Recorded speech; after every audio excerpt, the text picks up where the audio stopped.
No, is Idris? I think he's trying. Yeah, to yes, say- yes. Yeah, the most important thing is that we can hear you now because we are learning great. And I mean, we have your picture. We will try to share your picture again. And Doreen will be able to share your presentation so that we move forward. Yeah? Great. So, Yeah, that would be good. okay, yeah. So we're going to officially start. My name is Frida Tarangwe from the ZD Circle. And ZD Circle is an entrepreneurship and financing platform that is supporting a lot of migrants and diaspora and diverse founders to access a lot of resources to make their businesses successful, especially here in Europe as well as in Africa. And we do this with bootcamps such as this, and we partnered with IOM, as well as coaching, partnerships with other institutions that provide coaching to the diaspora entrepreneurs, and as well as financing. So we have a financing platform that entrepreneurs can access funding from.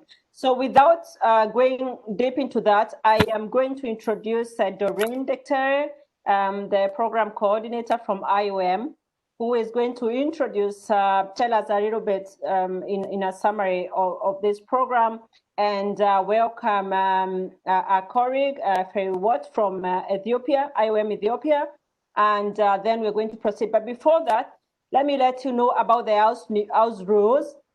The most important thing is that we are all muted. I think we're trying to mute everyone. If you are not muted, please mute yourself, and please do not unmute, because if you unmute, then you cannot, there'll be a lot of distractions with background noise.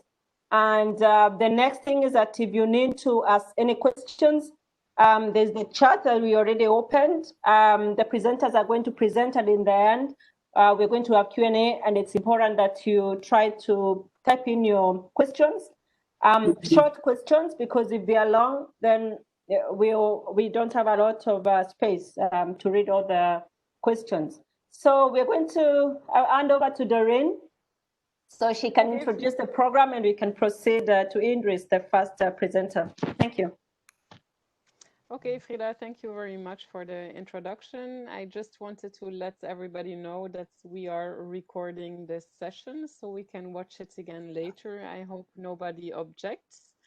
So my name is Doreen. I'm the program coordinator for this program, Entrepreneurship by Diaspora for Development. It's a kind of pilot project that we started here in the Netherlands with a group of Ethiopian entrepreneurs and Ghanaian entrepreneurs. But of course, for this webinar, we have only invited the group of Ethiopian entrepreneurs, and I can see some familiar faces among the participants. I would like to say welcome to everyone, and happy that you can join this session. We had to postpone it a little bit in time, but we are happy that we could finally find a date also to make it happen. So the aim of this program actually is to assist the entrepreneurs with Ethiopian origin who have business plans to set up something or scale up something in Ethiopia, to assist them in their journey actually before setting up a business. So we've organized a boot camp with them. We've provided them with mentors. Now we're looking through webinars at different options for access to finance. And we had foreseen also a go and see mission to Ethiopia. Given the current situation, we might have to review a little and come up with some alternatives, but more on this later.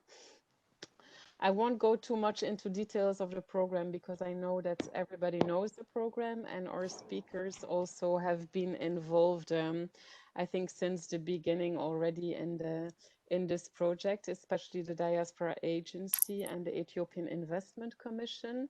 They were actually physically present when we launched the project in the Netherlands last year.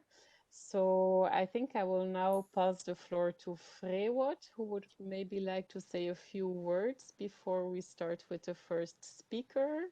I hope it will be interesting for all of you, and we will share all kinds of materials and information after this session. So Frewot, please go ahead. We don't see her. Hello? Can you hear me? We can hear you. Okay. Good afternoon, colleagues. Good afternoon, everyone. I just don't want to take much of your time, but just to kindly introduce myself, my name is Freya Tafara from International Organization for Migration, Ethiopia office. The objective of the webinar, as has been indicated, has already been said by Doreen, so I will not be repeating that, but I just wanted to use this opportunity to thank you all for being here, especially all the speakers for making their time to be with us today, despite, of course, their very tight schedule. So thank you very much. Thank you for all your support, the support that you've been providing throughout the implementation of the project. With this, I would like to also kindly mention that our third speaker from the commercial bank just informed me that he is having some problems with the connection, but he will try to join us in a moment. For no further ado, over to you, colleagues. Thank you very much, Freywat and Doreen, for the introduction. So I'd like to welcome our speakers for today, who will be Mohamed Idris, the Deputy General Director from Ethiopian Diaspora Agency. We also have Noah Alemu, from Senior Advisor from the Ethiopian Investment Agency, and Ioannis Liku. We have two Ioannis, be careful. Ioannis Liku, who is the Foreign Currency Resource Mobilization Manager from the Commercial Bank of Ethiopia. So I'll not dwell into the speakers so much, but I'm going to welcome Mohamed Idris from the Ethiopian Diaspora Agency, and he's going to introduce himself and dwell in to let us know what support for diaspora entrepreneurs they have. Mohamed, are you there? Hello? I'm here. Hello, I'm here. Yeah. Yes. Doreen, maybe you will share his presentation as he speaks. Welcome.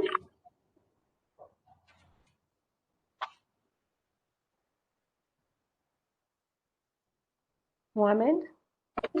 Okay, thank you, the organizers. Okay, in fact, I am Mohammed, the Deputy Director General of Ethiopian Diaspora Agency. It's a federal institution that's mandated to organize the diaspora participation and engagement, and also protecting the rights and the benefits of our citizens abroad. So I'm happy to join you. And in fact, my presentation will be maybe as an introductory session for this important event, and also it's also introducing the mandates of the institution, so that any diaspora community member who have the interest in investment or entrepreneurship, it is this institution that is supposed to facilitate that engagement at home, so that it will be important to introduce the agency. So the Ethiopia Diaspora Agency, so I'll be brief in my presentation, introducing the key components of the Ethiopian Diaspora Agency, and also the key concepts that we are employing in dealing the diaspora engagement. Basically, Ethiopia is, implementing the citizen-centered diplomacy. In that, the main objective of our diplomacy, in fact, not only the objective, one of the main focus of our diplomatic activity abroad is citizen-centered. In one way, protecting the rights and the benefits of our citizens abroad. On the other hand, using our citizens as a diplomats and ambassadors. So in that aspect, diaspora engagement is the key components of our foreign relation. And also, we have, in terms of the diaspora participation and diaspora engagement, in terms of diaspora participation, all our citizens have the rights and responsibilities to participate in all affairs of their country, in their social, economic, and political affairs of their country. When it comes to engagement, we especially focus on the facilitating means and ways to engage the potential of the diaspora community in the overall development aspect of the country. And at the same time, when it comes to the rights, benefits, and responsibilities, we are entitled to manage these issues, working together with more than 65 embassies we have abroad. So this also are one of our mandates. So when, basically our diaspora community can be maybe the patterns of migration in the Ethiopian context started in 1950s and onwards. That can be considered as the first wave of Ethiopian diaspora. They are basically, we can say the knowledge diaspora and to some extent the economic diaspora. But afterwards, in the 1970s up to 1990s, most of our diaspora community are those who fled civil war and other persecutions. And in fact, it doesn't mean that there is no knowledge and economic diaspora in that period of time.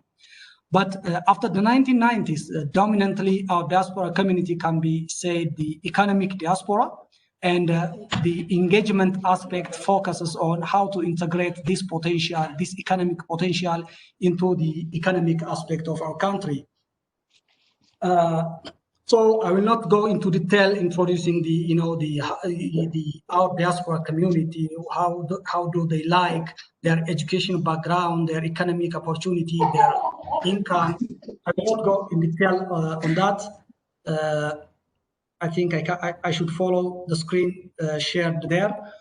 So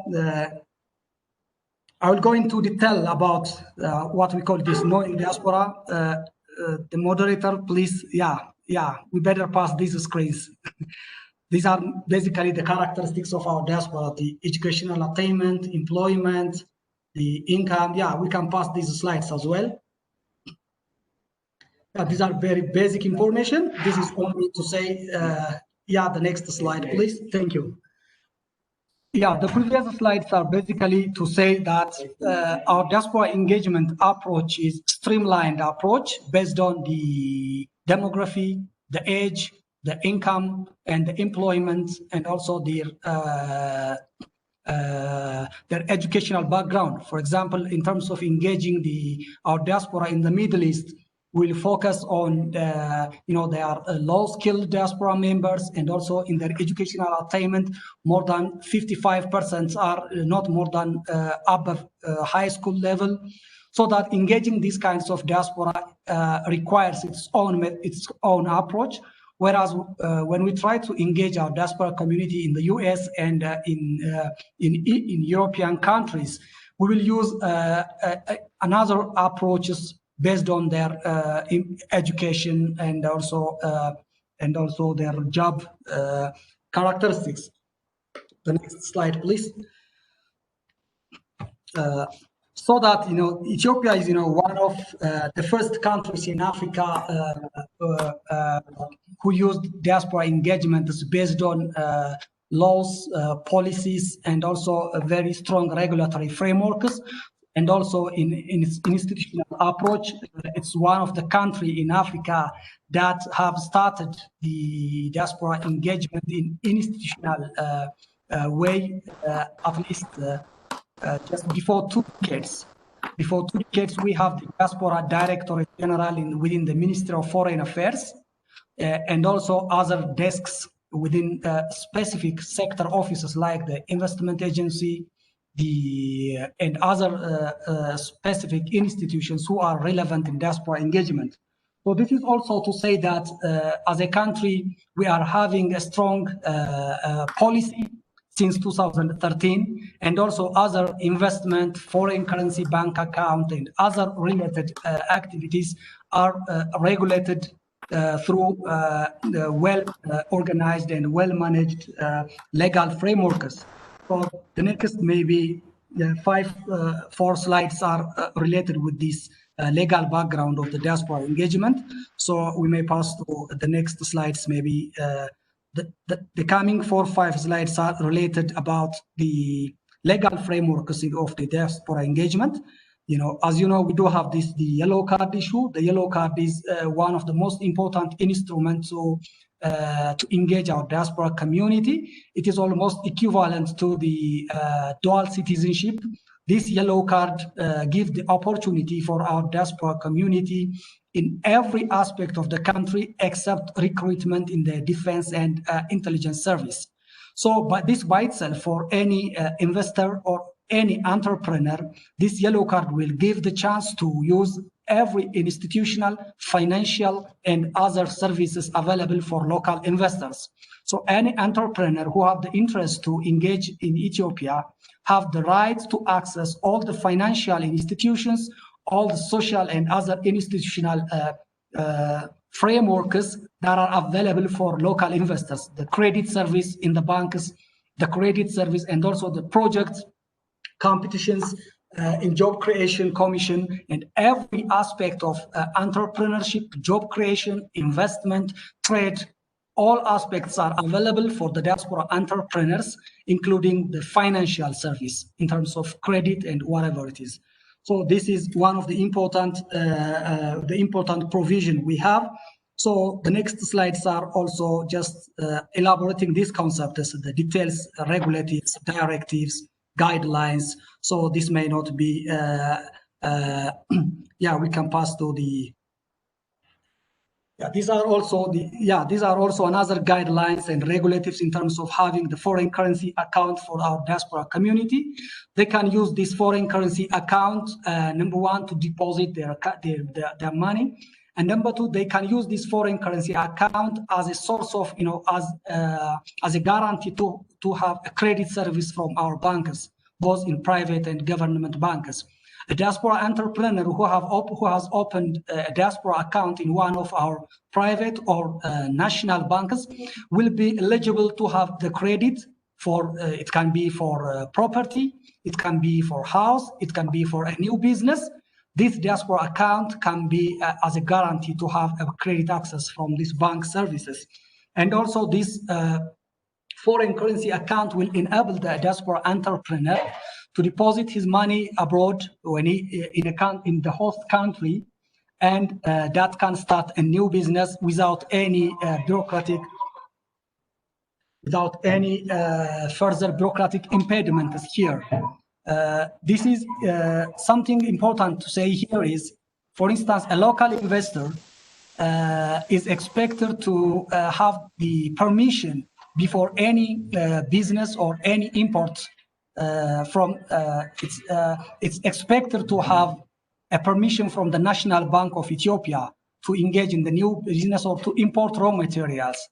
But when it comes to the diaspora investor or the diaspora entrepreneurs, as long as they have the diaspora account and they can deposit the money from where they are, they can directly engage in the business. I mean, they can directly at least engage in the import-export business. So this is one of the privilege to start.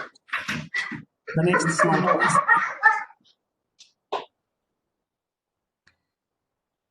Yeah, we can pass to the next one. Yeah, in fact, this is, the next 4 slides are also about elaborating what the diaspora policy, our diaspora policy have, what kind of provision do we have for such activities and the mandates of this diaspora engagement. So we may pass to the next slide, please.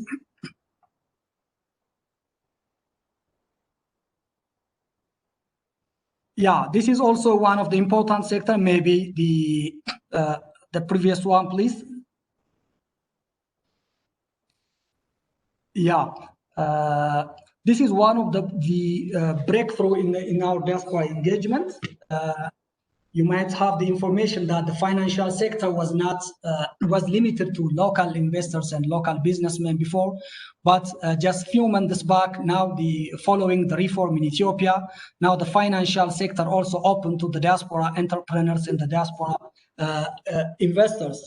Now the diasporas can establish their own banks together, or they can buy their share in the available banks. This is also one of the most important, having participating in the financial sector, in the bank industry, by itself is another source of finance for new entrepreneurs. Depending on the amount on the amount of the share they have in the banks, they are also entitled for another financial services and credit services for their entrepreneurship and for their new business idea. Together, all with this, the next slide will show us in all these experiences, legal and institutional frameworks. Now we have a full-fledged institution that is entitled to organize, to mobilize, and to facilitate these engagements. That is the Diaspora Agency. Now we have this a federal institution with full mandates and rights and responsibility to facilitate all the diaspora engagements. So the new entrepreneurs may have now have a strong institution that can be a bridge to connect them with the financial sectors, with the other institutions who have a touch with any diaspora investment and entrepreneurship. So the next slides are basically introducing about the mandates and the key components of the agency. I can go through it briefly. The Diaspora Community Development Project, maybe, yeah, the next slide will be, yeah, next slide, please. Yeah, these are some of the details about the key components of the agency. This one is, yeah, this is the Diaspora Community Development. This one is the major directorate that is entitled to mobilize, organize in the empowering our diaspora community. So with this directorate, we are engaging our diaspora community wherever they are through our embassies to have a strong association, strong business networks, strong, professional associations. So, and also, next slide, please. Yeah, sorry, had it been from this, it will be more good, but unfortunately. Yeah, this is the Diaspora Engagement Directorate. This one is one of the main departments in the agency. I think there is a sound disturbing. Okay, thank you so much. This one is one of the directorates that is directly responsible with the diaspora entrepreneurs at encouraging and supporting diaspora engagement in investment, trade, and tourism, and also creating working mechanisms with relevant institutions. So the diaspora entrepreneur here in this presentation, I'm not saying that this kind of packages are available, this kind of, because these are more, will be presented by next presenters. But my point here is the agency is responsible to guide the diaspora entrepreneurs to access these services and institutions by acting as a bridge in two ways. Number one, from where they are, they can access the relevant information. Number two, when they want actually implement their business projects, the agency is here to facilitate their projects from the federal level to the lowest level of administration. That means they. So the next slides are more, it talks about the basic engagement of the department. We may pass to maybe the next 4 and 5 slides are elaborating the same concepts. We can pass them, I think, in the interest of time. Sure. Yeah, the next slide, please. Yeah, this one is, in fact, the, just one slide. Thank you. Yeah, this one is one of the important responsibility of the agency that's directly related with the investment or entrepreneurship. We are trying to work to avail relevant informations, guidelines, directives, and business projects. We have to, we are trying to avail all the necessary information for the diaspora entrepreneurs so that they can access from where they are. In our websites, in our embassies, we are trying to provide all the necessary information. So the agency is working aggressively to provide information so that we can fill the gap, we can reduce the risk, and also we can save the time of the entrepreneurs by managing the pre-implementation phase of their projects. In Ethiopia, some of the most difficult projects, the most difficult aspect of new business was the pre-implementation phase. The diaspora community will come here without the necessary information, without the detailed information and procedures. So whenever they come here, they will, they are forced to face with the, the bureaucratic impediments and other difficulties. So the agency is now working to ease these difficulties by providing all the necessary information, guidelines, and procedures so that we will have well-informed diaspora investors and entrepreneurs. The next slide, please. I think I will finish in 2-3 minutes now. Next, yeah. And together with this, the protecting the rights and benefits of our diaspora is one of our mandates. This is in 2 ways.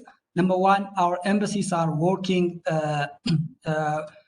aggressively, working continuously to protect the rights and benefits, both the economic and the civil right of our diaspora community. And also we are responsible to manage the labor agreements that are signed with different countries, that ensuring these agreements are implemented in a way that that is guaranteeing the rights and benefits of our citizens. And also we are responsible to provide laws and also the policy recommendations for the government in diaspora engagement. So in terms of diaspora entrepreneurship, so far, we are considering diaspora entrepreneurship within the general business, within the general investment framework. When it comes to entrepreneurship, yeah, we know that it starts with the idea and also with the process and with the implementation. So it may need a new package, a new framework to empower entrepreneurs. And also, so to that aspect, maybe we may work to propose some sort of legal frameworks specifically to encourage diaspora entrepreneurs.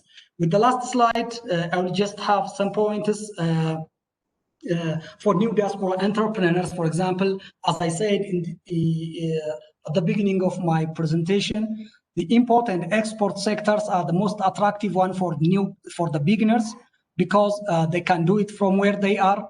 They can do it together with, the foreign investor, the foreign or the local investor here. This one is one of the, one of the simple business ideas for new diaspora entrepreneurs, because our import and export balance is still we are not meeting that balance, so that the import service is one of the most important package for new entrepreneurs. And also the joint venture is the most attractive one. Here, the diaspora entrepreneur, may not necessarily invest by his or by her own capital, but they can mobilize the resources from the investors from where they are, or the investors from here in Ethiopia. So joint venture, whatever, as long as the diaspora entrepreneur has the idea of the business, they can use the resources of foreign or local investors to implement it. So this is one source of another source of resources. The agency is also actively working in facilitating such a joint venture business. And the share companies are the most attractive one for low and middle income diaspora community. An individual diaspora community may have a big idea, may have an interesting business idea, but that idea can only be achieved with capital, and that capital can also be mobilized in terms of the share companies together with other diaspora community or local investors here. And the tourism industry, that is an attractive one for the new diaspora entrepreneur, because it's only idea. They can mobilize the tourists from where they are. At this end here at home, the tourist agents and the diaspora agency can work in facilitating their business. And also this is one of the important. The event organizers, the expo, the B2B, the cultural events, these are one of the many attractive area for diaspora entrepreneurs. They can facilitate expos there, they can facilitate B2B there. So the diaspora agency and other relevant institutions can work with them together, and that can be as a source of resource for their other businesses. So this is more or less an introductory presentation, and also a brief introduction of the mandates of the diaspora agency, so that the entrepreneurs can work together with us to implement their business idea. Thank you so much.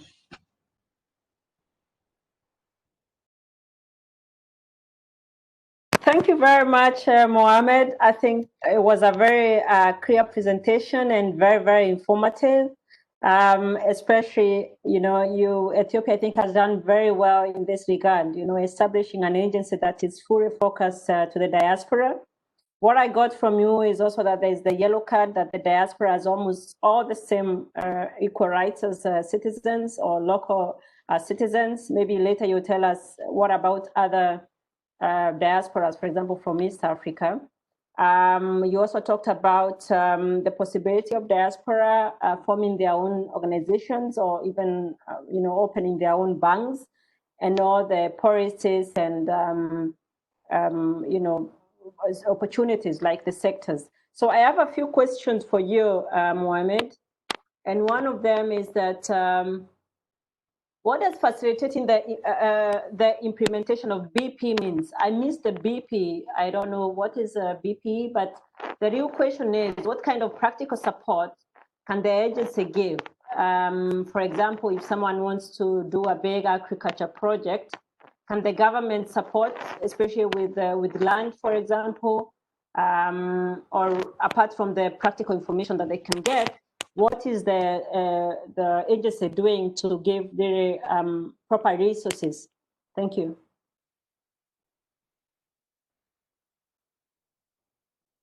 Thank you very much. Mohammed, please answer. Okay, thank you.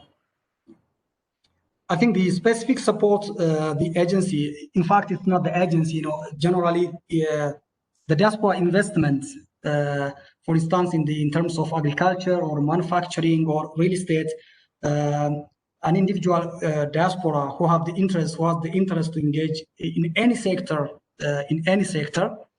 facilitating what we call it what the land issue, and also facilitating the credit services.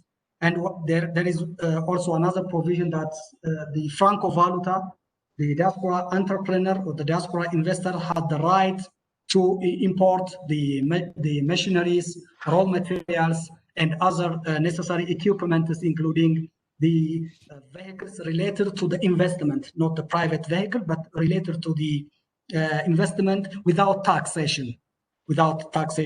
This will continue as long as the investment continues, especially the raw materials, and also if the business idea is about, for example, exporting some products, processed or semi-processed agricultural material, there are also another incentives and encouraging package to encourage these exporters. So I think the diaspora entrepreneurs can have the detail. Maybe we can provide them in other platforms. We do have special packages for every type of investments. For example, for agriculture, for manufacturing, for real estate, for agro-processing, for different kinds of investments. We do have different packages of incentives and provisions. So, in fact, generally speaking, we have very attractive approaches to attract our diaspora investors and entrepreneurs, not because of obsession with the diaspora. Sometimes there are rumors here. The Ethiopia government is more focusing on the diaspora, while we do have more than 110 million citizens here locally. But in our approaches, our citizens abroad have the rights and responsibilities in the development process of their country, and Ethiopia as a country has the responsibility to provide every opportunity for its citizens and for diasporas with Ethiopian origins. So I can say that the different investment areas have different packages, and they are attractive. That will be more interesting for the entrepreneurs. Thank you. Thank you, Mohammed. And the next question, I think we have to hurry up now, the last two questions. And this one is it possible to open the diaspora bank account online or with the representative? I'm not sure about this. Maybe it's for the other presenter. Or maybe can you clarify about the diaspora bank accounts, Mohammed? Yeah, I think maybe the next presenter may cover it, but basically Yes. this Diaspora bank account can be opened in two ways. The first one is through embassies. You know, we do have more than 65 embassies abroad. So all embassies have the mandate to facilitate this issue. So our citizen or our diaspora with Ethiopian origin can go to the available embassies or consul office in the nearby district so that they can manage it there. The other one is here physically, and also some of the banks are starting now direct online packets. Maybe the next presenter will cover it. But the embassies are giving these services. Okay, thank you very much. The other one is if these provisions apply to other diaspora, not Ethiopian origin, but other African diaspora people, does it apply or only Ethiopians? Mohammed?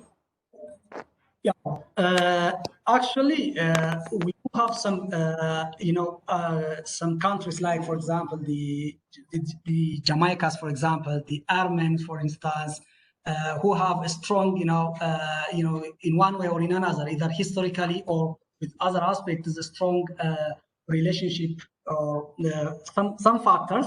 Based on that, and also based on the years their parents have lived here in Ethiopia, we have a mechanism to provide them with the yellow card. But it's not open to all African diaspora or to all countries or to any diaspora with other nationality. But there are some cases, depending on the number of years they are living here, or their parents have lived here, or their place of, depending on where they are born, or depending on some special historical attachments like the Jamaicas, for instance, here. So it's not a free provision for other diaspora, but we do have the option for selected cases, and I can say this one. Thank you very much, Mohammed Idris. Really, it was a really nice presentation. There's one last question that I'll reserve for our other presenter from the Commercial Bank of Ethiopia, because of course we are running out of time. But if Idris stays here with us, Enoch, I'll ask you to directly forward this message to our chat, and he'll be able to answer you so that we can proceed. But I expect it to be covered later. So Mohammed, thank you very much. I'm not sure if you're going to stay with us for the rest of the webinar. Are you? Yeah, sure. Yeah, I'll be here. Okay, then you answer the questions. Let's go on to the next presenter, who is Noah Alemu. Noah is a senior advisor from the Ethiopian Investment Agency. So I think we all have a lot of questions about the current climate, investment climate, what reforms there are, what opportunities there are as well for diaspora. So Noah, are you with us? Yes. Yes, yeah, I can hear you from very far. Can you hear me now? Yes, I can. Thank you. Yeah, welcome. Okay. Good afternoon, good evening from wherever you're joining. Thank you for having me. My name is Noah Alemu. I'm a senior advisor to the Ethiopian Investment Commission. I support the Investment Promotion and Policy Research Division. It's nice to be here, really, personally, as well as a representative of the the Investment Promotion Division. It gives us the opportunity to present some of the outstanding opportunities that we have in the manufacturing sector and what Ethiopia presents after we've gone through reform, political and economic reform. Unfortunately, I don't have a presentation for two reasons. One is the investment climate is a very wide topic and very difficult to carve out area of interest, really, and to which present that opportunity to this audience might be a challenge. And the second is kind of a fortunate opportunity. The investment proclamation, which has been under revision in the past 2 years, has been approved and endorsed by the Council of Ministers last Friday. So it gave me an opportunity to extract some notes from that. So because of that, I will not be able to have presentation. I will, however, go briefly speak about the major parts of the overall investment climate and what I have for this session. And finally, I have a presentation which we can zoom into a particular sector to illustrate what are some of the real opportunities that we have at the EIC to summarize the overall presentation. So my speech will focus on three things, where I'll be talking about the general economic reform in the country and the specific investment reforms that followed, including doing business. And finally, I will try to highlight how EIC is positioning itself to enforce and implement these reforms. Over the last 2.5 years, Ethiopia has undertaken unprecedented economic and investment reform based off of the growth and transformation plan, the second growth and transformation plan learnings, and based on new directions. So the new administration, some of these reforms to highlight are partial or wholly privatized major state-owned enterprises, such as telecom, aviation, power, sugar, railway, and industrial park sectors, lifted restriction on logistics sectors, and enacted a law that allows public-private partnership to gradually open up some sectors of the economy. Furthermore, the country ratified the African Continental Free Trade Agreement and eased visa requirements for Africa Union member countries, with the goal of enhancing regional trade, tourism, and attracting foreign direct investment. The government also announced its commitment to modernize the financial sector, improve ease of doing business, and enhance macroeconomic and fiscal management reforms anchored in revised legislations. This is a continuation really from previous tax incentive reforms, which kind of underscored the government's focus on foreign direct investment, for investment in high priority sectors, such as manufacturing, agribusiness, textile, sugar, chemicals, pharmaceuticals, minerals, and metal processing.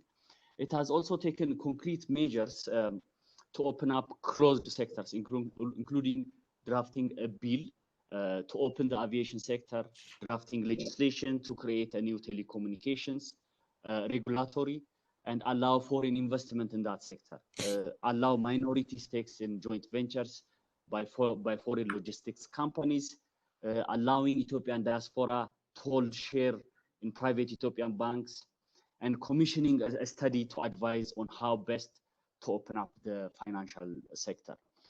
These general reforms are anchored on legislations. As part of its ongoing reform efforts, the government finalized revising the investment proclamation. The challenge for many countries, in fact, to give you a bit of background, is particularly for low-income economies, is how to attract quality investment in sufficient quantity. Ideally, the most viable and sustainable option is to rely on domestic and investment and domestic private sector to kickstart and sustain the process of growth and economic development. Unfortunately, not all countries have the savings capacity or a strong private sector that could propel a dynamic investment growth nexus. Hence, there is a need to rely on foreign savings and attract foreign direct investments. However, attracting quality foreign direct investment, again, the diasporas can be grouped in this, and retaining it is neither easy nor straightforward, as often as it's assumed.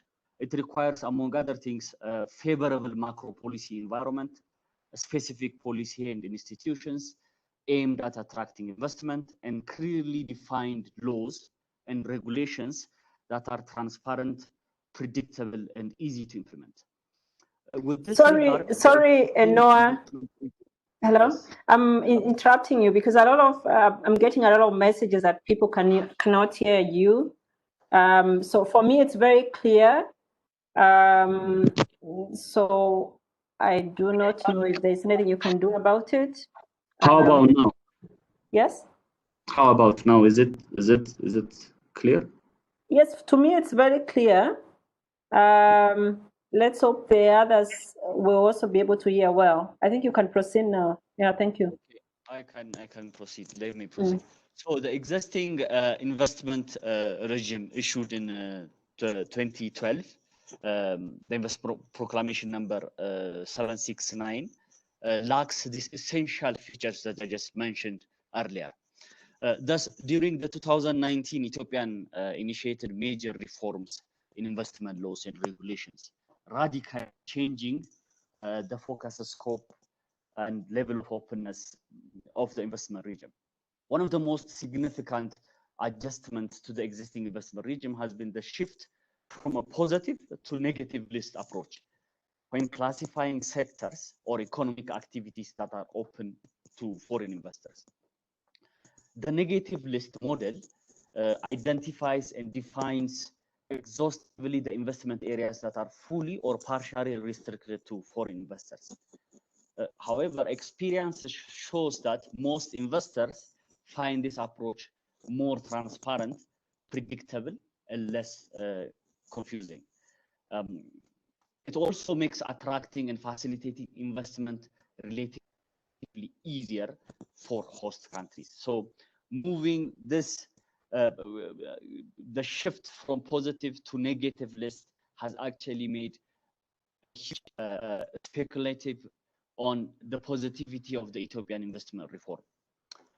In contrast, the previous list, the positive list approach that existed before the recent revision, presents a list of sectors and activities open to foreign investment, along with an exhaustive negative list of sectors reserved for government and those reserved for domestic investors. This trend creates ambiguity, especially in new and innovative areas, and gives the perception that Ethiopia's economy is closed to foreign investors. By repealing the existing positive list system and repealing it to a negative list, the new investment proclamation has made it relatively easier to revise the list over time, and as new activities arise that require foreign investment.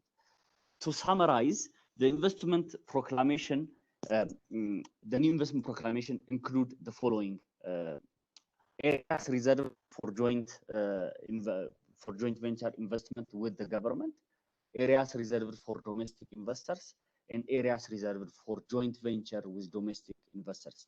The final version of the investment proclamation is already uploaded in the Ethiopian Investment Commission web portal, so anyone can easily access it. It's www.ethioinvest.com. So all investment areas that do not fall under the investment area mentioned above will be open to foreign investors, subject to legality, morality, and public safety, of course. The new proclamation also includes several first-time provisions that have implications for investment administration. For example, there are new provisions on the composition and responsibility of the Ethiopian Investment Board. It also clarifies the mandate of the Ethiopian Investment Commission, reinforces its role in investment promotion, facilitation, aftercare, and what have you. The investment proclamation also provides a revised one, a clear provision on the conditions and procedures for issuing, renewing, suspension, and cancellation of investment permits. It has also added clear provision on investment guarantee, protection, and also elaborated the rules and procedures for handling investment duties, disputes, and grievances raised by investors. This particularly been a very systemic bottleneck that has been a key challenge for the center government in the past 3 to 4 years, particularly because of this political unrest.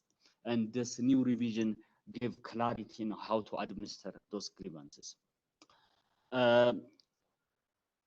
The last part of my speech is going to be very brief. The Ethiopia Investment Commission. I'll try to highlight what the Ethiopia Investment Commission roles and responsibilities are, and briefly highlight the reform on doing business, which I think most of you, as an entrepreneur, you are aware about the doing business reform, which is a fundamental part of our the country's investment bottlenecks in the past 20 plus years or more. So doing business has a system. I'll try to highlight the major changes on doing business, because the challenges on the day-to-day issuance of permits, renewal of permits, investment allowance, and other details, be it as a trader, importer, exporter, or as an investor, have been a major challenge for over the past 30 more years, because this issue has been kind of percolated from the previous regime to the EPRDF administration, and the reform process has been, in fact, now 6 years, I guess, and in the past 1 year, a major progress has been achieved. So I will try to briefly highlight on doing business. So the Ethiopian Investment Commission has the mandate to promote and facilitate investments in Ethiopia, and its services include: 1, to promote the country's opportunities; 2, issue permits, business license, and construction permits; 3, to issue commercial registration certification renewals; 4, negotiate and sign bilateral investment agreements; and 5, issue work permits. And there are also other roles and responsibilities, but these are the key highlights I want to emphasize for today. One of the areas of its role also is to drive the doing business reform in Ethiopia. The AIC mandate is to advise the government on policies to improve the investment climate. At the local level, the regional investment agencies facilitates regional investments. The Ethiopia Investment Commission tries to consolidate and reform and support these agencies throughout the nation.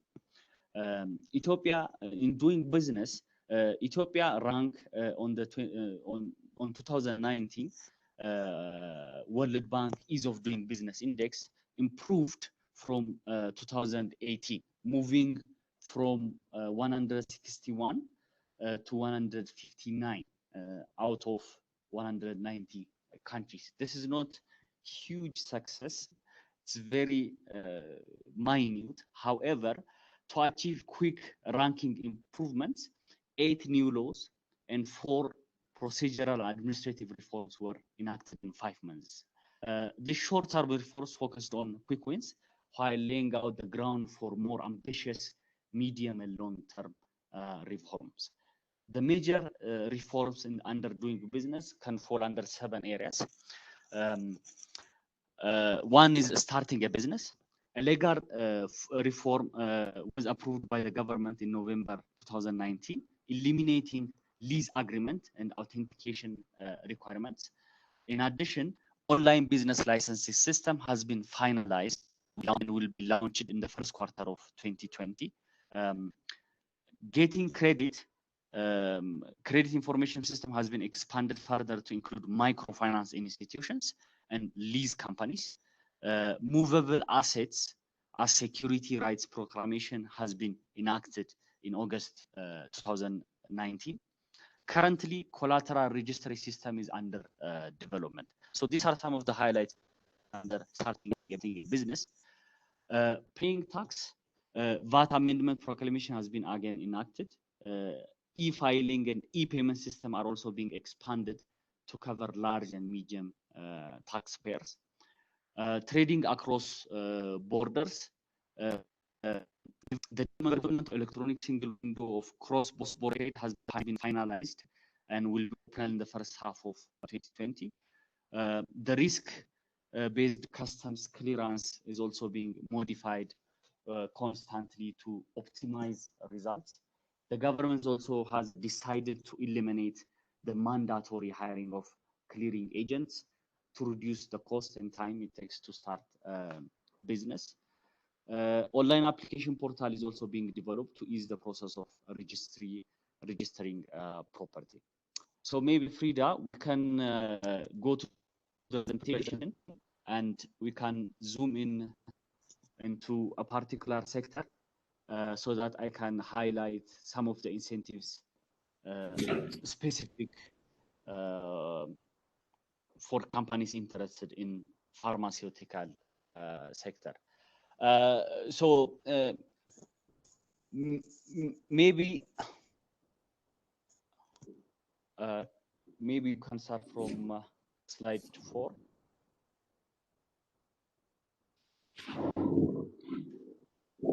We are also running behind time a little bit, so you try to finalize. Maybe we can go to last section and we'll go to the incentive part.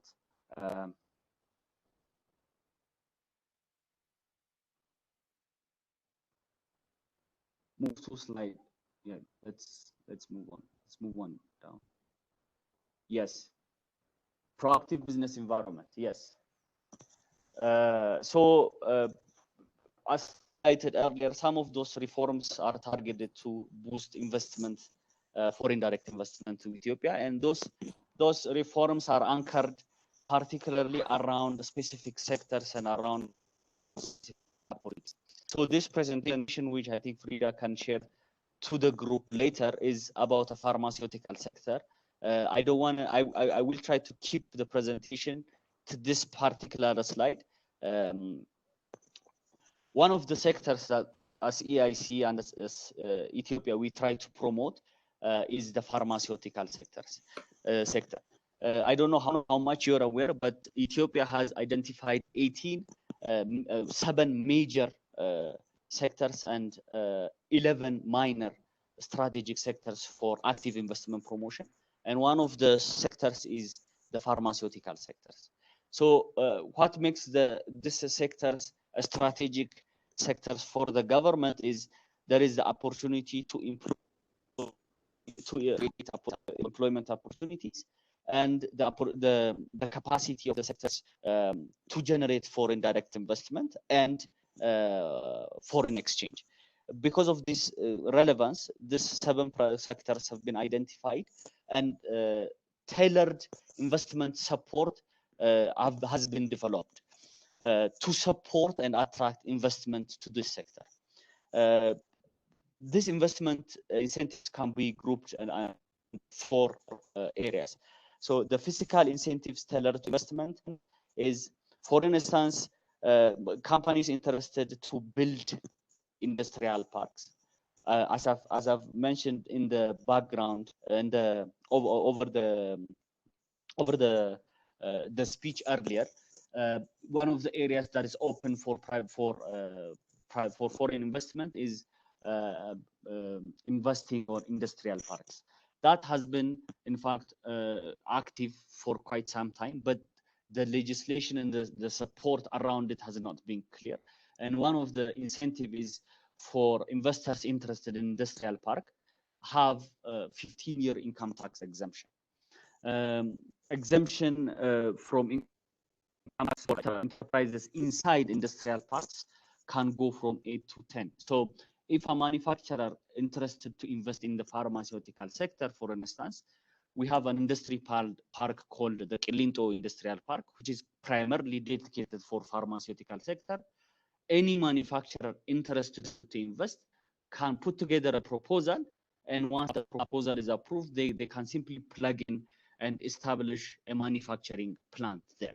And if they become part of that park, they have an income exemption that goes up to 10 years. Frida, the screen. Yes, you've concluded, right? Noah? Yes, I can hear you, but the screen. Are you done, or because we are running out of time? I don't know how far you still have to go. Okay, so maybe we can go to the next presenter, and I will try to cover the remainder of the presentation, maybe over Q&A. Okay, about Q&A, yeah. So actually, we have Q&A here. So the first one is the Honor and Business Proclamation. Has it already been implemented in Q1 2020, or it will happen in 2021? So some of the reforms, the articles have been operational because it's already known that they're going to be approved. But officially, the proclamation is approved as of last week. So most of the reforms, the changes have been operational since mid 2020. Okay, thank you very much. And the next question is, how much is the minimum capital requirement for diasporas in engineering field? Is it the same as the foreign nationals at 50,000 USD? For diaspora, if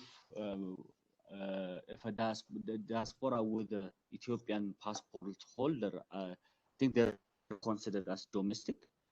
If they are diasporas with a different passport, they're considered as foreign direct investors. Thank you very much. Answers the question. Yeah, that's very clear. And in terms of the proclamation, is it available to the public already? Somebody else is asking this. Yes. I think it should be on the Ethiopian investment website. Portal website. Yes. Okay, great. Yes, and I've exhausted. The only other question is about the repatriation of funds, which I think I saw it somewhere. I think for the industrial park, you have the privilege to repatriate funds. But I think generally for other investors, how is the situation in terms of foreign currency moving out of Ethiopia? In terms of foreign currency expropriation, I guess the law it's very clear. Anybody can expropriate. That is the law. But in practice, how government is implementing the expropriation is use different approach. For instance, I hear manufacturers, because we deal on these issues on daily basis at the EIC. Manufacturers who are considered macro investors to the country are given priority, and based on that priority list, anyone who wants to expropriate will be handled accordingly. And this is not because of lack of clarity on the process, or because of the systemic issues in the country. I think mainly my colleague can cover why this foreign currencies is a challenge. But from investment side of point of view, we see the country as a very foreign currency driven. The resources that we have are very limited.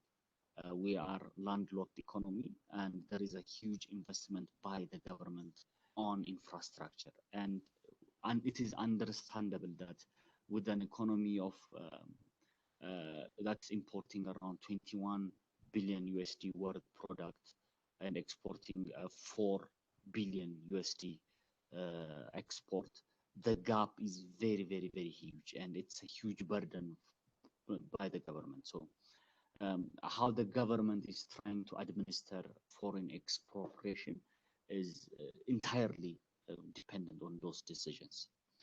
So I understand the frustration with investors, with diaspora.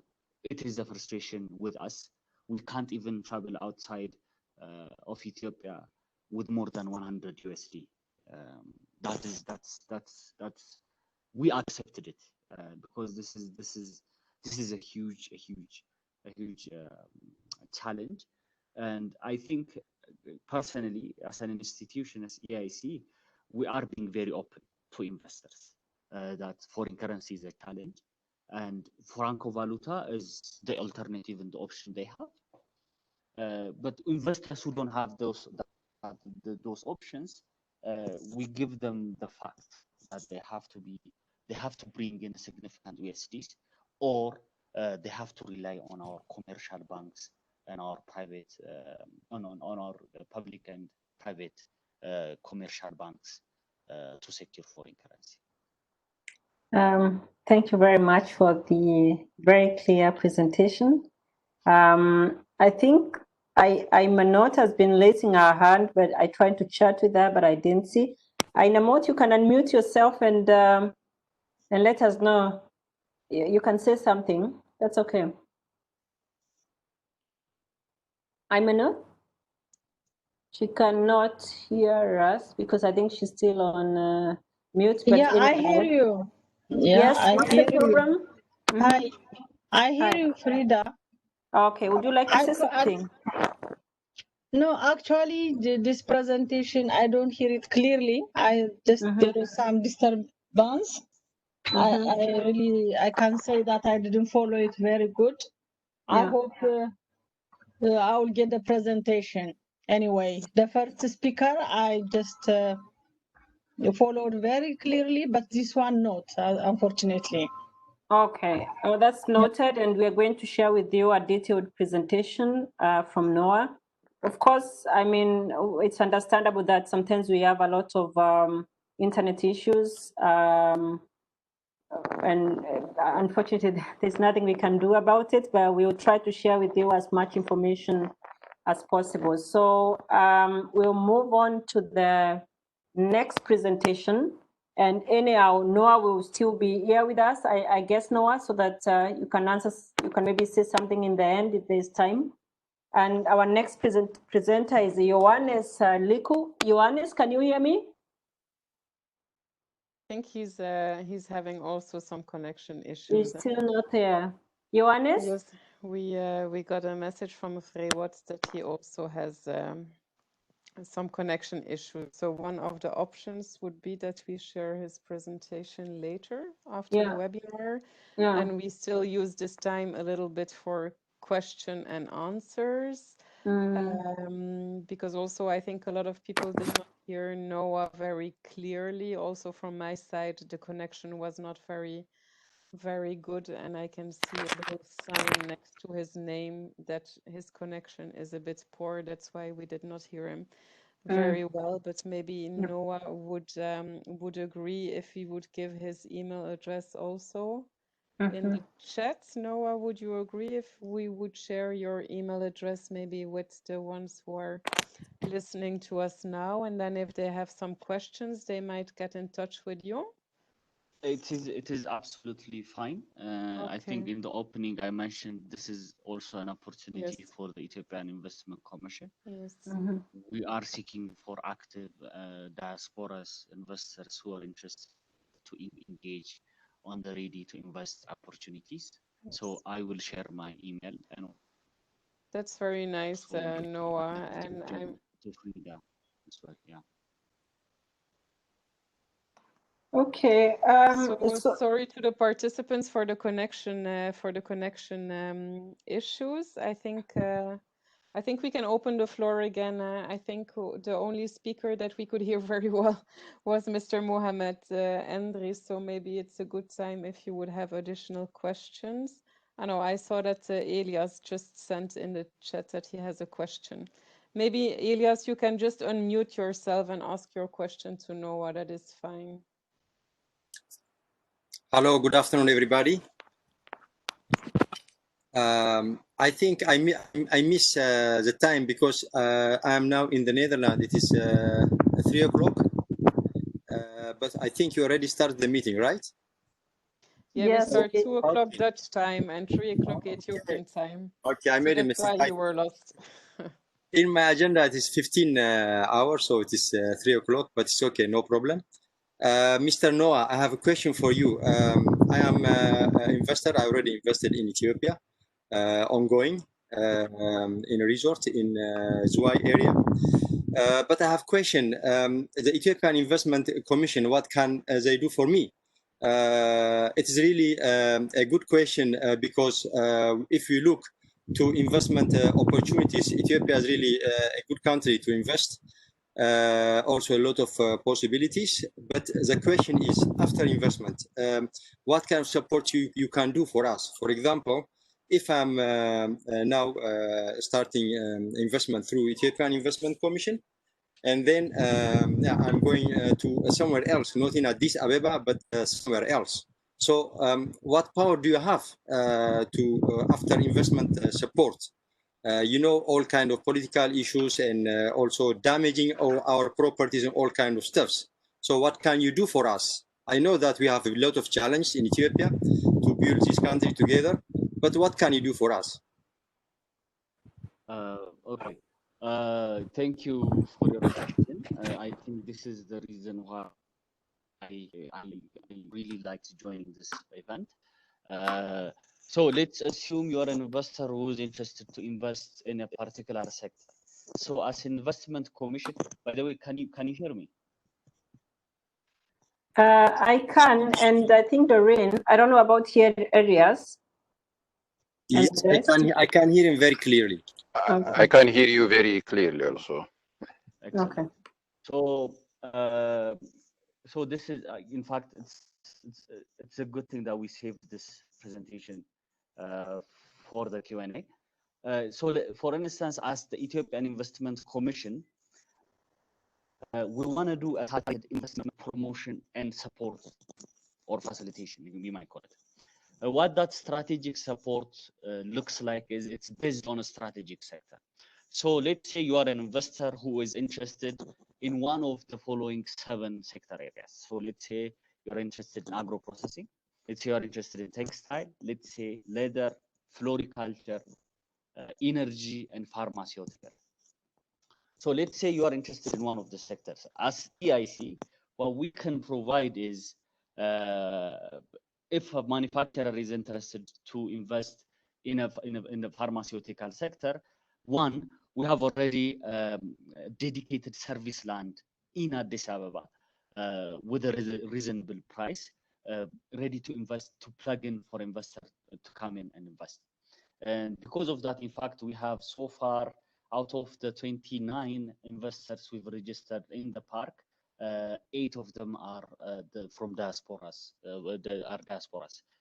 Some of them are from England, some of them are from UK, and some of them are from Germany. Unfortunately, we haven't heard anybody from Netherlands, and I hope to hear from you guys soon. So that piece of it is incentive for an investor to be part of that initiative, because if you are part of that industrial park, by the way, joining the industrial park is not only necessary for pharmaceutical. If you're also a textile, electronics, and metal, there is 13 industrial parks nationally that are under the Ethiopian Investment Commission, the Regional Investment Commission, which I will come to the question you mentioned earlier about the regional and the federal, that are administering these 13 industry parks. So some of the incentives around that, for 8 to 10 years income tax exemption. For instance, if you are a manufacturer in pharmaceutical, let's say you are a manufacturer of gloves, right? Medical glove. Or let's say you are a manufacturer of face mask. If you are interested to produce face masks for COVID response, for instance, you can put together a proposal. And one of the incentives around that is the EIC can give you income exemption that goes up to 6 years. Another fiscal exemption is, I think most of you know about this, is the import machinery, equipment, construction material import exemption, which most of you are aware of. Another incentive is the custom facilitation through bonded export factory and similar other schemes that administer within the industrial park. There is a guarantee against expropriation, a guarantee for repatriation of funds, and relaxed industrial park land regime that you can use and manufacture in that land for up to 80 years. For pharmaceutical sector in particular, there is a public procurement guarantee in 2 ways. One is if you are a local manufacturer of pharma sector, the government is going to guarantee a market for you that runs up to 4 years, particularly if you are an exporter. And there is also a 25% price markup preference for those local manufacturers located in the industrial park, even outside of the industrial park. Some of the miscellaneous incentives, for example, can include one-stop shop service, which is, again, this is primarily under the industrial parks. Fortunately, because of the investment proclamation, now that one-stop shop has been approved to be instituted across in the Ministry of Trade bureaus as well, because that interlink and that coordination is important for investors as well. So these are some of the incentives I would say that EIC would give. When it comes to the regional tension, I'm not going to be ignorant. Yes, there is a tension, but what makes it very fortunate for us is the industrial parks have been developed before the reform. The government structure is kind of not public service driven. Most of the tension that happens between the regional bureaus and government bureaus is more on ministerial level, as far as we see it.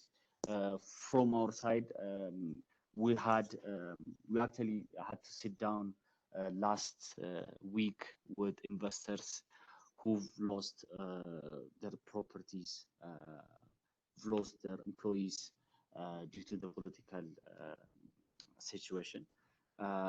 So that is an active area that EIC works on with the regional bureaus.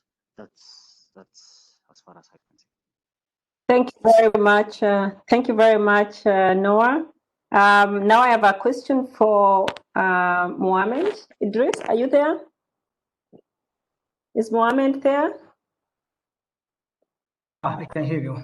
Yes, there was a question from Enoch. And the question is, how does the diaspora account used in practice to import materials such as machines and other things? Can you directly use the money deposited in the diaspora account to pay directly to the supplier? Or you need some kind of approval from the bank to make the payment?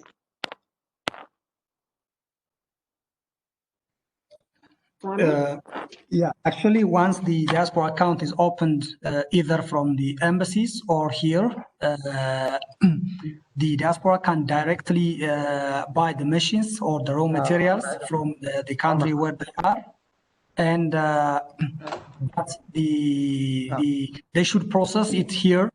So they need to have the letter, for example, from the agency, and also but all this issue depends on the level of the projects here.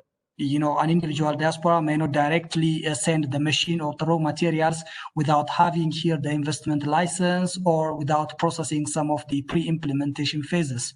So as long as the individual diaspora have the license and also has processed the necessary steps here, for example, on the land, it might be the land issue, or it might be the having a space in the industrial parks or whatever the mechanism.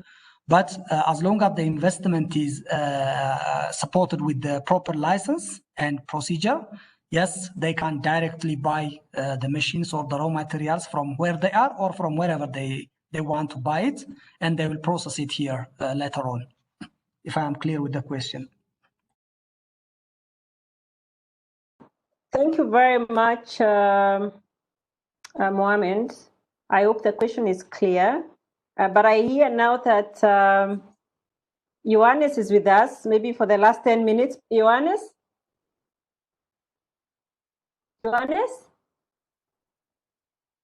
No, still not. But we have another question. And this one was for both of you and Noah, but I think for now, Mohammed can answer this. Hello, Frida? Yes? Apologies for the interruption, but Johannes just informed me that he was able to join. Maybe we can try to reach out to him. Yeah, that's what I'm trying to do, but I can't hear from him. Johannes, please. Yeah, yes. Are you Oh, hearing me? yes, I can. Yes. Are you hearing me? Yes, we can Yeah, now. I'm So coming maybe at last. yes, Johannes, let me just talk to the participants for a Okay. moment because of course, we are totally behind schedule. So it's now we have 6 minutes to conclusion. And of course, when Johannes starts to talk, there are chances that he can't possibly say everything in 6 minutes. So we will still be here to extend to hear what he had to say. But in case you have to leave because of other appointments, we would really like to thank you for being with us, for your contribution, also, throughout the program for the ED, for the participants, but also for all of our other supporters and friends and networks. Thank you very much for being with us. We really apologize for the network issues, but we really hope that we'll be able to share with you the presentations. We'll be in touch on email, of course, so that we forward all the information to you. And of course, there is also another chance for the next bootcamp that is starting in September. I'll share with you that information also in the email. But now at this moment, really, it's thanking all the speakers. Noah has to go. Mohamed Idris, thank you very much for your ability to be here with us. For Doreen and Prewat for facilitation. But if Doreen, you have something to add, otherwise we'll go straight to the presentation. I think I'm very happy that Johannes could join. So at least I think we can take the time until 5 o'clock Ethiopian time and 4 o'clock Dutch time. If people still have the time, then at least we can listen to his presentation as he has prepared it. So maybe let's give the floor to Johannes and he can introduce himself. Okay. Are you hearing? Okay. Are you hearing me? Yes, we hear you very well. Fine. Yeah. My name is Johannes Liku. I am from Commercial Bank of Ethiopia. Unfortunately, I have tried many times to be with you. Unfortunately, the network problem and the IT, I don't know why. Maybe I'm not an IT technician. That may be the case. Therefore, if you do have no time, we can even, I will send you the documents through email for all participants through Freehold or myself. If time allows, maybe 5-6 minutes. If you do have a time, I can present. Else, as you have told us. Go ahead. I think we have the time, so we will be happy to listen to you. Please go ahead. Shall I share my presentation for 5-6 minutes? Johannes, what we agreed, and that's what I explained to the participants, that you can proceed as planned, take your time, to do the presentation. Those who are able to stay on, please hang on. Those who cannot, we really understand, and so that really we make use of you. So feel free to present as you have for the 20 minutes. Thank you. Fine. Okay.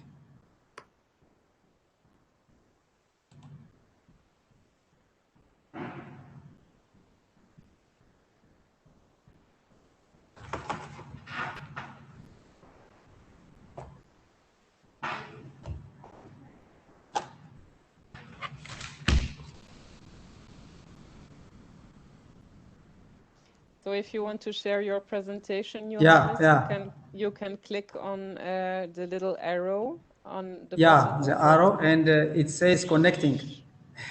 I don't know. Okay. Yeah, maybe the bandwidth of my internet connection may be poor. Yes. That may be the case. Yeah. If you want, you can send it to me per email, and I can also share it. Thank you. Let me send you through email. Yes. Yeah. Let me. I think. Do I have your email? Yes. Let me send. I will share it in the chat. You can also share it with me, and I can forward it on. Fine. I should. Okay. Let me share to.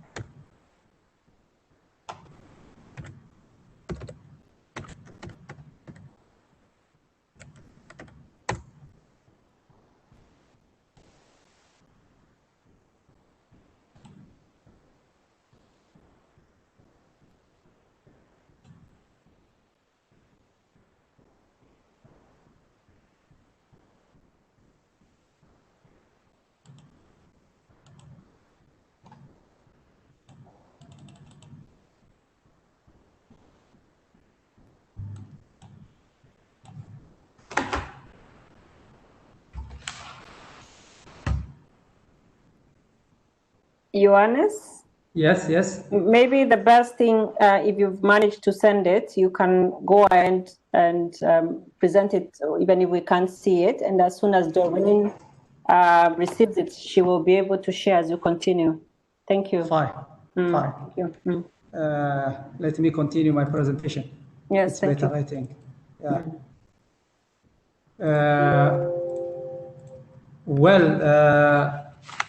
As I've told you, I'm coming from Commercial Bank of Ethiopia. It is established in 1942. The bank is currently more than 1,604 branches and an asset 830.8 billion, plays a catastrophic role to Ethiopian economic development. Wait a second, let me send her it's better to have the copy. Let me to frame. Seconds.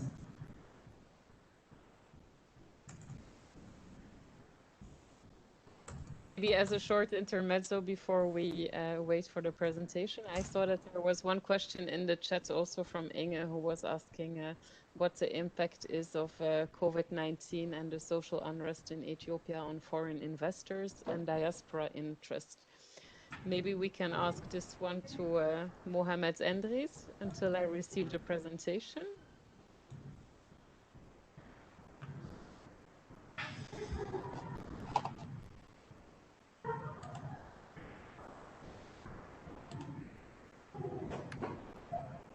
Mohamed, I don't know if you're still with us, but maybe this could be a question for you also. What is the impact you think of COVID-19 and social unrest in Ethiopia on foreign investment and diaspora interest?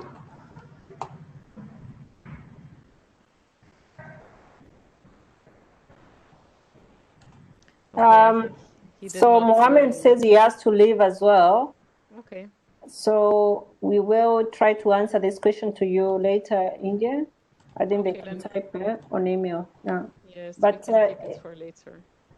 Is Johannes there? Yeah, I'm here. I'm hearing. Anyway, let me continue my presentation. You can find the document later on because my internet connection is very much poor to send her an email. I don't know why. Today is not okay. Anyway, let me finish my presentation with only with audio.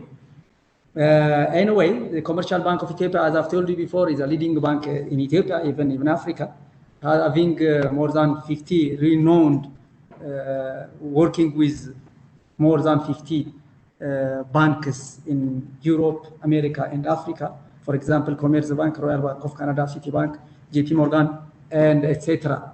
There has been about 700 swift bilateral arrangements with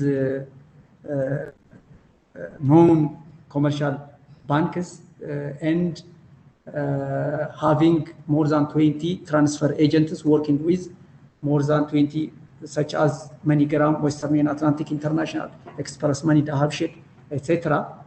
And have branches in neighboring countries such as South Sudan and Djibouti, and starting to diversify more than that. The bank has a reliable and long-standing relationship with many internationally acclaimed banks, financial institutions throughout the world. When we come to these diaspora banking products and services of the bank, there are conventional and interest-free banking services delivered by the bank. For example, there is an account maintenance service rendered by the bank, international banking services, for example, an import, export, and other remittance services, and loan servicing, for example, workout loan and the newly introduced mortgage loan. And also, currently, to diversify access to finance, the bank starts an interest-free banking service, which is an account maintenance, such as Amana foreign currency account, Mudaraba saving account, Wadia foreign currency saving and Mudaraba term deposit rendered to specifically diaspora Ethiopians and Ethiopians of foreign origin. Ethiopian origin having a foreigners. Loan servicing, workout loan, Mudaraba based mortgage loan and financing and etc. As well,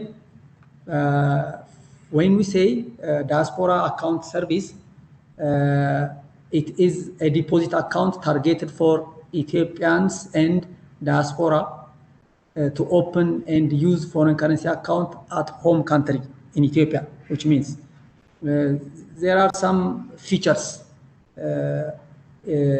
It is an account specifically designed for Ethiopians who live and work in foreign countries, foreigners of Ethiopian origin living abroad, and individuals and sister companies that have head office in foreign countries anywhere in the world, or are eligible to open and have these accounts, which I will mention later.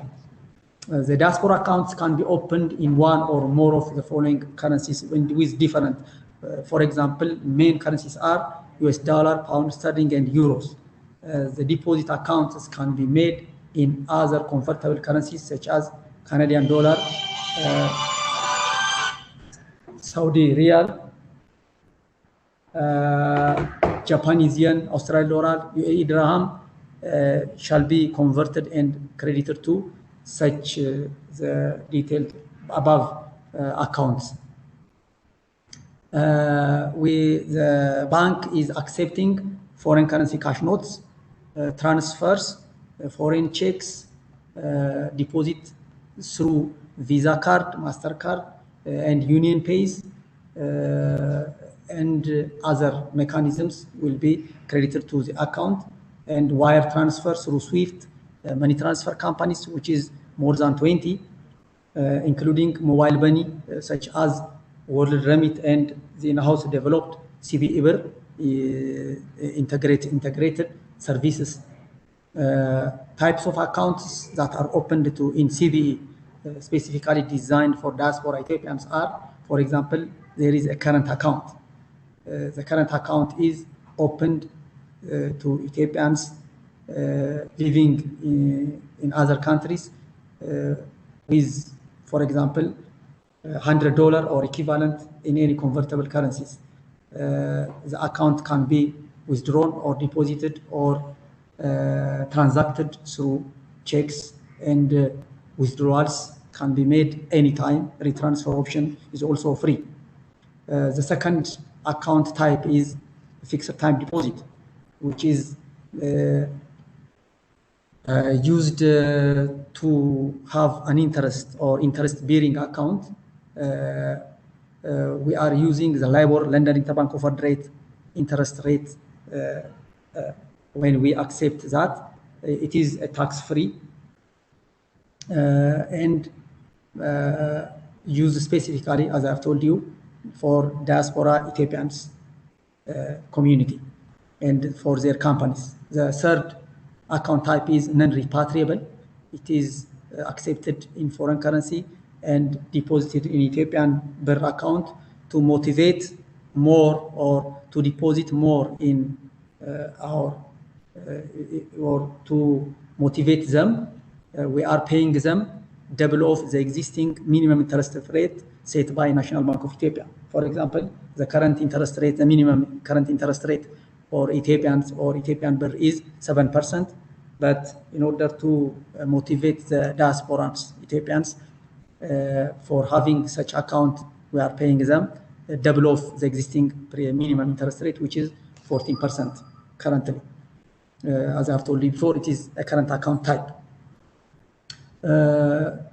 Eligible criteria to open the listed diaspora accounts are, for example, non-resident Ethiopians, Ethiopian nationals living and working outside Ethiopia, as I've told you before, non-resident foreign nationals of Ethiopian origin, companies owned by the above stated individuals.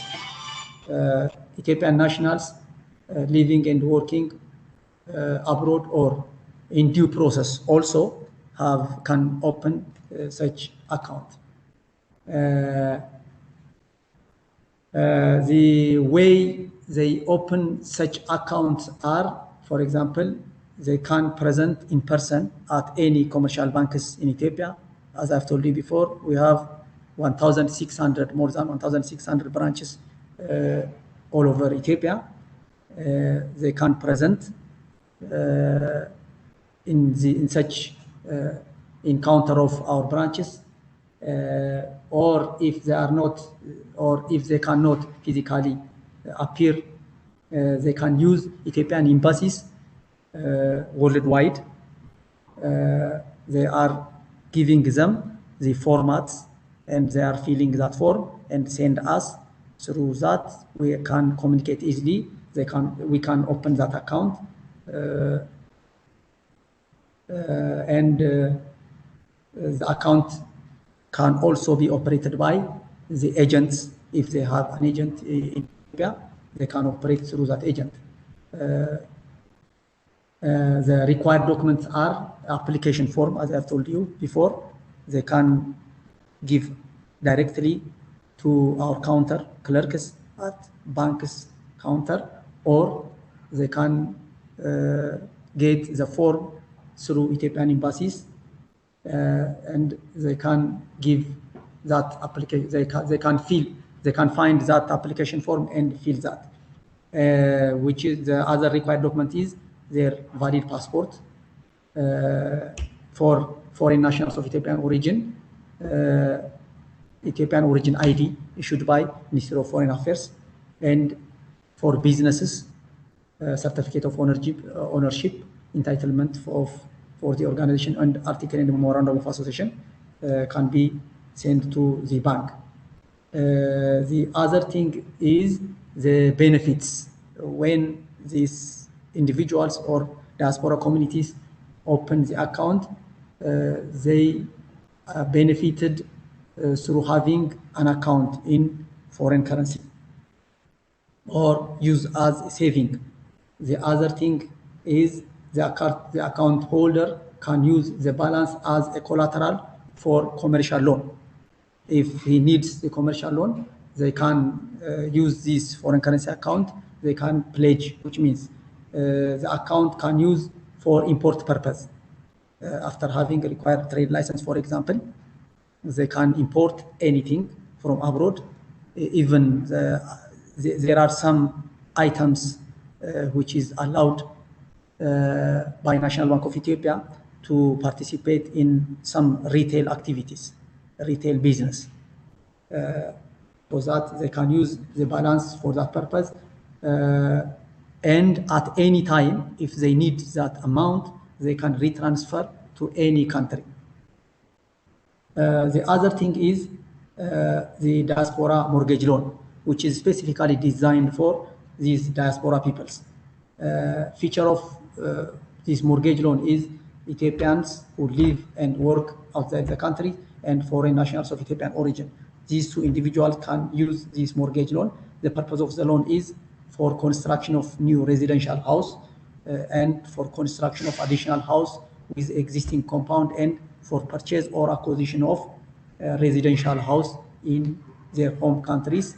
The loan period is the maximum 20 years repayment period, which is 20% equity contribution minimum required, and minimum interest rate is 8.5% per annum, which is very much good competitive interest rate as when we see to the market, as compared with the market.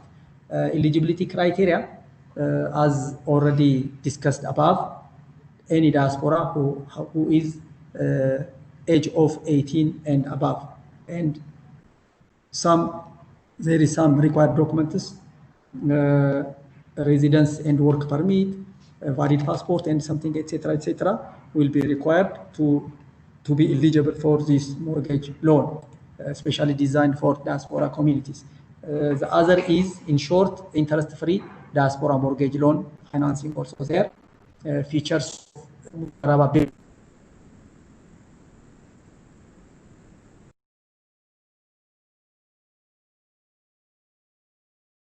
and foreign nationals of Ethiopian origin are eligible. Johannes? Yes, please. Johannes, I think we lost you a little bit. Okay. Anyway, Now I it's have better already again. finished. Yeah, hello? We had lost you, but now it's okay. Are you hearing me? Yes, we are hearing you. Good. I'm finished some 3 or 4 slides I left. No problem. There is Go ahead. It was just the connection that was off for a few seconds. Okay, fine, thank you. It is a Mudaraba-based diaspora mortgage financing scheme designed for Ethiopians who live and work in foreign countries and foreign nationals of Ethiopian origin living abroad. The Mudaraba-based for mortgage financing scheme shall be used for purchase or acquisition of residential houses, residential house under construction for the required level. These are the things, and the eligibility criteria are anybody or any diaspora age of 18 and above are eligible. Valid passport and residence and work permit required for origin for foreign nationals of Ethiopian origin. Valid passport plus Ethiopian origin ID is required, and one latest side photograph is all enough, and there is also marriage certificate. If he needs to move that process through power of attorney, he can do that even. In short, as there is no time, sorry for. Anyway, I think I gave you some highlights which Commercial Bank of Ethiopia rendered for these diaspora people. That is what I have for today. I thank you so much. If anything unclear, maybe if you do have time, I will be there. Thank you.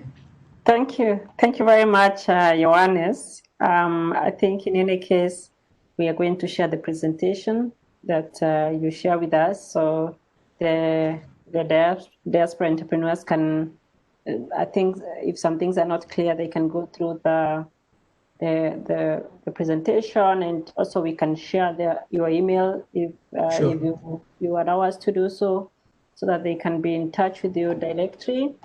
The only question I had was one where Elias said that he thinks that the foreign currency account is only possible to open in Addis Ababa, and only one branch can do this in Lahaha.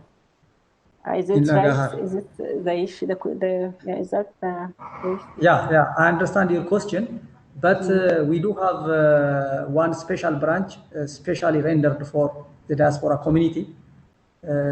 We gave them special attention. That's why we open this unique branch. Where the bank is concerned to open for that purpose, but the service is rendered all over the country, which is 1,600 something branches are entertaining such service.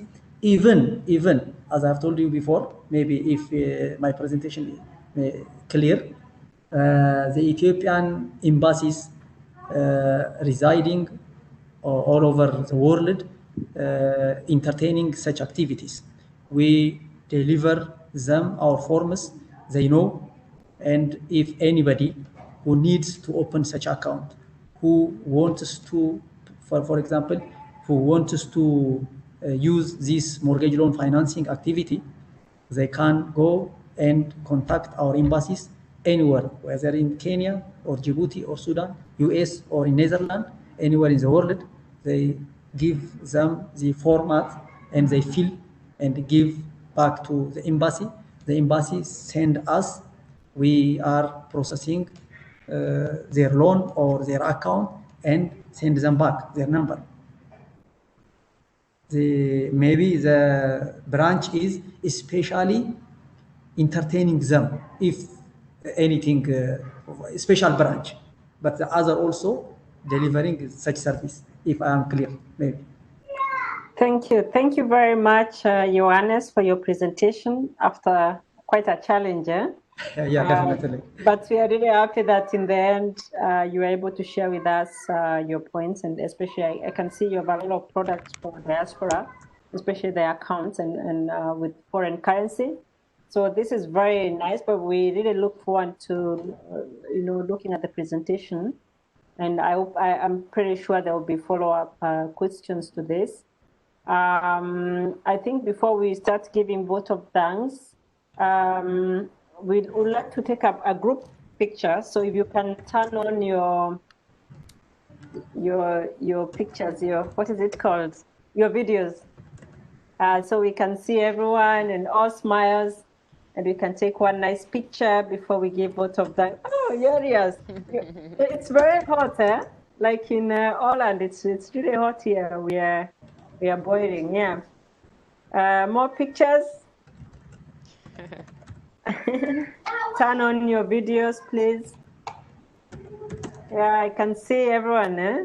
Very nice to see Seyum, Arias, Ketenet, Harurui. What is the name? I don't know, but we need more pictures. Fill up the, I can see Emily, Abel, Ebisa. It's funny.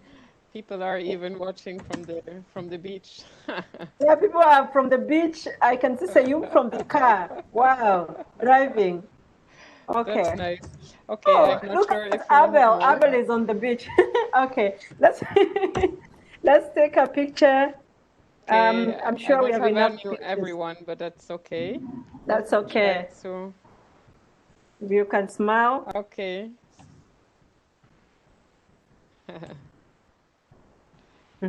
Did you? Yes, it's okay. Okay. So I think we are just going to give a vote of thanks. It's like the end of all the webinars. We had a series of 6 webinars. It's been really amazing. First is even to just reconnect and see most of you, especially from the ED program, and see new participants as well. And I think it was really a very interactive journey. We don't have a lot of Ghanaians today because most of the other webinars we had also the entrepreneurs from Ghana. But we really, really thank you, and thank you for your patience. Thank you for responding to the call to the webinar. Thank you to all our speakers who have been able to join us and share with us. Really, we don't actually pay them. They just volunteer to give us free information. So that's really, really nice. And I hope most of you followed with the previous presenters in terms of investment. And we still, I told you, we'll be with you till the end. Don't feel like, I haven't been able to raise the money. We personally, I tried to talk to a few investors, development investors as well. And most of them are really interested, but we talked before March, and when COVID came, of course, everyone sent the yearn to wait. I will now, because of time, my daughter wants to interrupt, but I'll give Doreen to give more vote of thanks. But it's been a pleasure, and I invite you or your network to our next bootcamp starting in September. And I think I'll share with you guys more information regarding this. So Doreen, maybe you can say something, and then we can conclude. Okay, thank you, Frida. I think today was a bit of a challenge connection-wise, but that's how that happens. So I'm happy that at least we could have the 3 speakers still. We will follow up with presentations. And of course, for the ones who made it to the final 10, we still need to let you know what will happen, because the situation looks a little bit difficult now worldwide. I would have hoped that the summer would have brought ease everywhere globally, that this COVID-19 would have gone away, but apparently it's not yet the case. So I'm looking with colleagues what we can do instead, and I'm sure we have very good ideas. So we'll keep you informed on the next steps. It's not yet the end. So we still have something to come for the ones who are selected, and even the ones who didn't make it to the final 10 will also have something to offer still before the end of this project. So let's stay in touch. And thank you, Frida, for these webinars. It was nice working with you again. And all the ED4D guys will be in touch, okay? Okay, to thank get you very some much. Thank you very refreshments much. now Okay, because Nice I seeing okay. see you. that everyone is suffering from the heat. Yeah, sure. Yeah. Okay, Next to the sea, so I will dive into the sea now. Bye. bye-bye. Right. Elias, you are Thank in you. where are you, Elias? In Addis? Yeah, I am now